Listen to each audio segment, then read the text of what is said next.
Welcome to Training in Spiritual Dialogue. The speaker shares wisdom, guided by archetypes. The listener receives the message, fostering understanding. The coach leader provides one-to-one growth. Real spiritual dialogue moves progressively. It begins with monologue, where the teacher speaks and the audience listens. Then to group discussion, where diverse ideas are shared openly for personalized growth. Leadership in spiritual dialogue has evolved, from the military commander's top-down monologue to the top manager's group approach, and the entrepreneur's innovation to the coach leader's personal connection. Which style fits our church best? The traditional model uses large services and a commanding style. The grace-based home church model uses relational small groups and a coaching style. Which style for real growth? In spiritual dialogue, two key styles emerge. The entrepreneur style builds a group, focusing on vision, and collective coach style builds individuals through one-to-one dialogue and personal growth. What leadership styles have you observed in others? And what is your current style as a home group or ministry leader? How do you apply this style with new people? How do you listen to God and each other in real dialogue? In small spiritual groups, clear roles create safe, spirit-led conversations.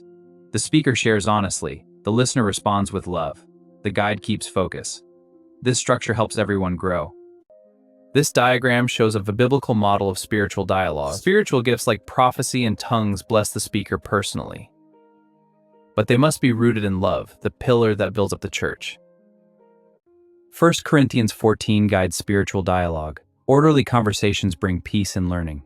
We make room for fresh revelation. Understanding builds personal encouragement. This creates safe spaces for the Holy Spirit. So, which do we value more in our home groups? Love or being impressive?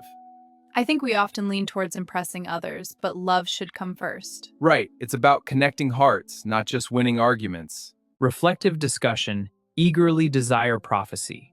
From personal focus and monologue to group edification and dialogue, how can we pivot in our small groups?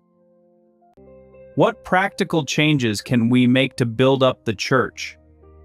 Let's pause, share, and reflect together on this question.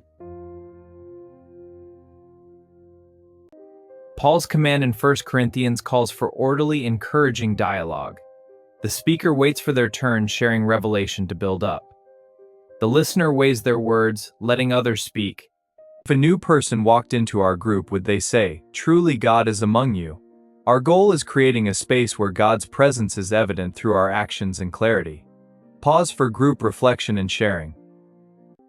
Let's explore Session 3, Conversation Killers. Barriers like self-absorption and superficial listening prevent authentic dialogue. Pushing agendas and failing to ask questions block connection. Understanding these is the first step to overcoming them. Personal agendas and verbal villains.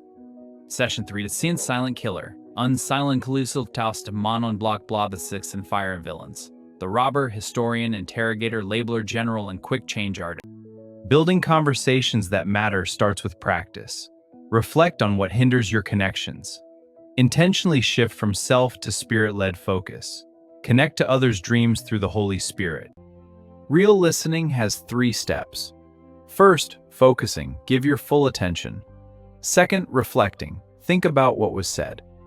Third, asking.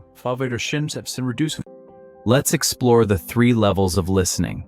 Level 1 is self-focused listening, where we only see the tip of the iceberg.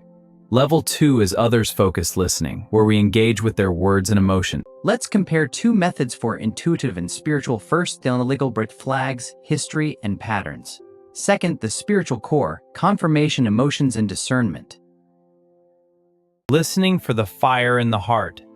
The path to transformation goes through dreams. We help discover the dreams and calling God has placed in people's hearts. Session 5, the art of questions. We move from telling with closed doors to asking open questions, building heart-to-heart connections.